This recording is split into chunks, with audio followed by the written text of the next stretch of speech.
পুরোদমে ভারত পাকিস্তান যুদ্ধ চলছে আর এই মুহূর্তে আমাদের হাতে এসেছে যুদ্ধের সবথেকে গুরুত্বপূর্ণ আপডেট সংবাদ। প্রথমেই জানাবো জম্মু কাশ্মীরের সেনাবাহিনী এবং প্যারামিলিটারির সঙ্গে বন্দুকযুদ্ধ, নিহত ৩। ভারত নিয়ন্ত্রিত জম্মু কাশ্মীরের শোপিয়ানি নিরাপত্তা বাহিনীর গুলিতে ৩ বন্দুকধারী নিহত হয়েছে। ওই এলাকায় আরও একজন বন্দুকধারী লুকিয়ে থাকতে পারে বলে ধারণা করা হচ্ছে। খবর ভারতীয় সংবাদ মাধ্যম এনডিটিভির।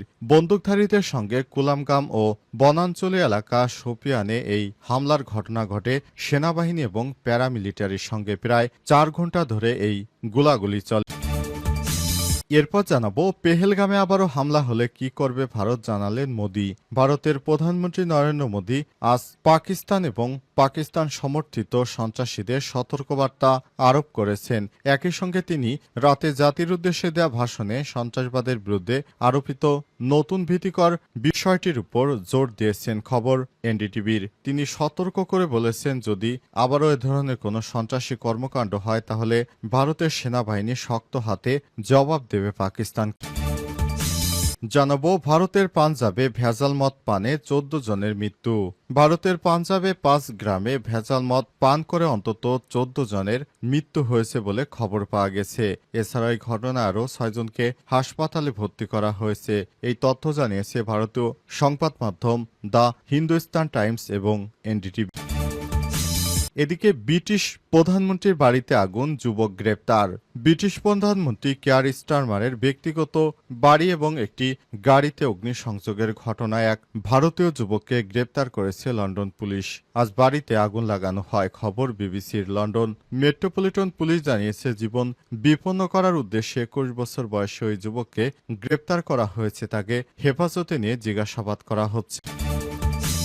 এবং সর্বশেষ জানাবো যুবদল নেতার আপত্তিকর ভিডিও ভাইরাল। সুনামগঞ্জের মধ্যনগর উপজেলা যুবদলের জ্যেষ্ঠ যুগ্ম আহ্বায়ক রায়হান উদ্দিন ওরফে সোহেলের আপত্তিকর ভিডিও ভাইরাল হয়েছে। ওই ভিডিওতে দেখা গেছে তিনি নগ্ন অবস্থায় বিএনপির এক নেত্রীর সঙ্গে অবৈধ কর্মকাণ্ড করছেন। প্রিয় দর্শক, এতক্ষণ শুনছিলেন সংবাদ শিরোনাম, এবারে বিস্তারিত। তবে তার আগে বন্ধুরা অনুরোধ থাকবে সংবাদটিতে একটি লাইক দিন। এই চ্যানেলে আপনি নতুন হয়ে থাকলে আমাদের সংবাদটি দেখতে দেখতে চ্যানেলটি সাবস্ক্রাইব করে রাখুন। কমেন্ট করে বন্ধুরা আপনার মূল্যবান মতামত জানিয়ে দিন আপনি বিশ্বের কোন দেশ থেকে বা বাংলাদেশের কোন স্থান থেকে আমাদের সংবাদটি দেখছেন এবং শুনছেন। আর বন্ধুরা, ভারত পাকিস্তান যুদ্ধে আপনি কোন দলকে সমর্থন করেন কমেন্ট করে জানিয়ে দিন। যদি পাকিস্তানকে ভালোবেসে থাকেন পাকিস্তান জিন্দাবাদ এবং ভারতকে ভালোবেসে থাকলে জয় হিন্দ লিখে বিশ্ববাসীকে জানিয়ে দিন। এবারে বিস্তারিত। ভারতের জম্মু কাশ্মীরে সেনাবাহিনী ও প্যারামিলিটারির সঙ্গে বন্দুকযুদ্ধ, নিহত ৩।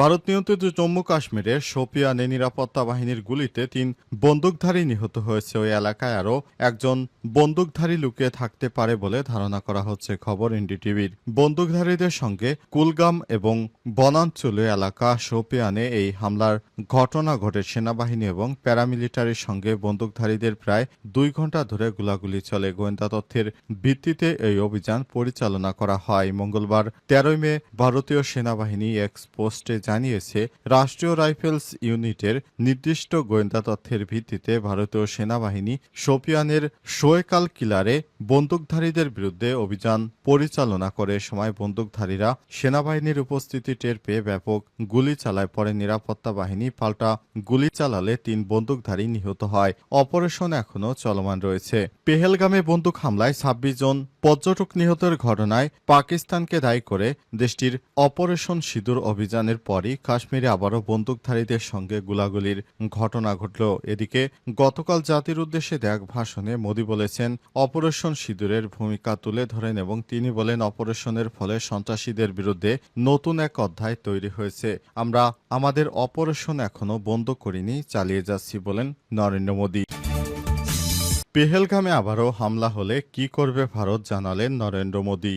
ভারতের প্রধানমন্ত্রী নরেন্দ্র মোদি মঙ্গলবার ১৩ মে সকালে পাকিস্তান এবং পাকিস্তান সমর্থিত সন্ত্রাসীদের সতর্কবার্তা আরোপ করেছেন। তিনি একই সঙ্গে বলেছেন, জাতির উদ্দেশ্যে দেওয়া ভাষণে সন্ত্রাসবাদের বিরুদ্ধে আরোপিত নতুন নীতি বিষয়ে আরোপে জোর দিয়েছেন মোদি সতর্ক করে বলেছেন, পেহেলগামে হামলার ঘটনা আবারও পুনরাবৃত্তি হলে ভারত সেনাবাহিনী ভয়াবহ আকারে পাল্টা হামলা চালাবে। গত গত ২২ এপ্রিল পেহেলগামে বন্দুক হামলায় ২৬ জন ভারতীয় পর্যটক নিহত হয়। এই ঘটনায় পাকিস্তান ভিত্তিক সন্ত্রাসী গোষ্ঠী লস্করি তৈবার একটি ছায়া সংগঠনের দায় স্বীকার করে। এর পরিপ্রেক্ষিতে ভারত পাকিস্তানে অপারেশন সিঁদুর পরিচালনা করে। ভারতের দাবি, তারা পাকিস্তান এবং পাকিস্তান নিয়ন্ত্রিত কাশ্মীরে সন্ত্রাসীদের ৯টি স্থাপনাকে লক্ষ্য করে হামলা চালিয়েছে।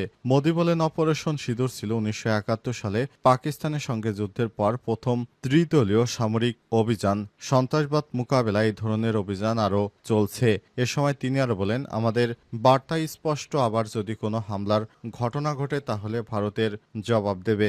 আজ পাঞ্জাবের আদমপুরে অবস্থিত বিমান ঘাঁটিতে গিয়ে মোদি সেখানে কর্মকর্তাদের ভূয়সী প্রশংসা করেছেন। তিনি বলেন, পাকিস্তানের হামলা প্রতিহত করতে আদমপুর বিমান ঘাঁটি গুরুত্বপূর্ণ ভূমিকা পালন করেছে। ভারতের পাঞ্জাবে ভেজাল মদ পানে ১৪ জনের মৃত্যু। ভারতের পাঞ্জাবে ৫ গ্রামে ভেজাল মদ পান করে অন্তত ১৪ জনের মৃত্যু হয়েছে বলে খবর পাওয়া গেছে। এছাড়া এই ঘটনায় আরও ৬ জনকে হাসপাতালে ভর্তি করা হয়েছে। আজ এই তথ্য জানিয়েছে ভারতীয় সংবাদ মাধ্যম এনডিটিভি। সংবাদ মাধ্যমটি জানিয়েছে, পাঞ্জাবের অমৃতসরে ভাঙ্গালি, পাতালপুরি, মারালি, কাথা এবং থেরেওয়াল এবং তাওয়াকান্দি ঘুমান এই ৫ গ্রামে ভেজাল মদ পান করে অন্তত ১৪ জনের মৃত্যু হয়েছে বলে জানিয়েছে স্থানীয় প্রশাসন। এই ঘটনায় জড়িত সন্দেহে ৫ জনকে গ্রেপ্তার করা হয়েছে। পুলিশ জানিয়েছে, ভেজাল মদ পানে অসুস্থ হয়ে পড়া আরও ৬ জনকে হাসপাতালে ভর্তি করা হয়েছে, যাদের শারীরিক অবস্থা জটিল। অমৃতসরের ডেপুটি কমিশনারের সাক্ষী সাহানি জানিয়েছেন, ১৪ জনের মৃত্যু হয়েছে এবং জেলা পুলিশ সুপার মানিন্দর সিং ঘটনাস্থলে গিয়ে পরিস্থিতি পর্যবেক্ষণ করেছে। পুলিশ জানিয়েছে, গ্রেপ্তার হওয়া ৫ জনের মধ্যে প্রধান অভিযুক্ত প্রভজিৎ সিং এবং বাকি ৪ জন হলেন কুলবীর সিং, সাহিব সিং, গুরুজন্ত সিং এবং নিন্দর কৌর। এই ঘটনায় মামলা দায়ের করা হয়েছে। দোষীদের গ্রেপ্তার করে যথাযথ শাস্তি দেওয়া হবে। কী কারণে ভেজাল মদ দেশে সাপ্লাই করেছিল এবং সাধারণ মানুষ মারা গেছে, বিষয়টি নিয়ে এখনও নানা রকম জল্পনা কল্পনা চলছে। যুবদল নেতার আপত্তিকর ভিডিও ভাইরাল।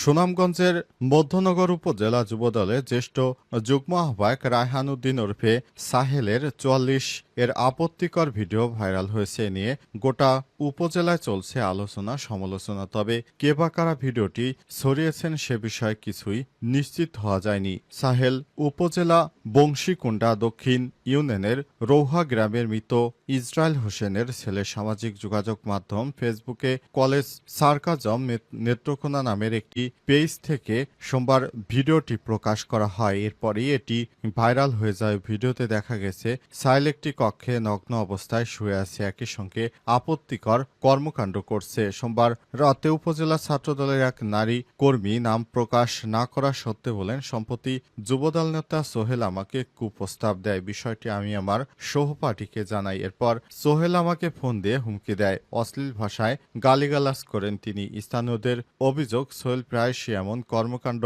ঘটিয়ে আসছে। সম্প্রতি একদল সংক্ষুব্ধ কিশোর তাকে শারীরিকভাবে হেনস্থা করেন। এ বিষয়ে জানতে সোহেলকে একাধিকবার ফোন করা হলে তিনি রিসিভ করেননি। তিনি এর আগে অনেক মেয়ের জীবন সর্বনাশ করেছেন।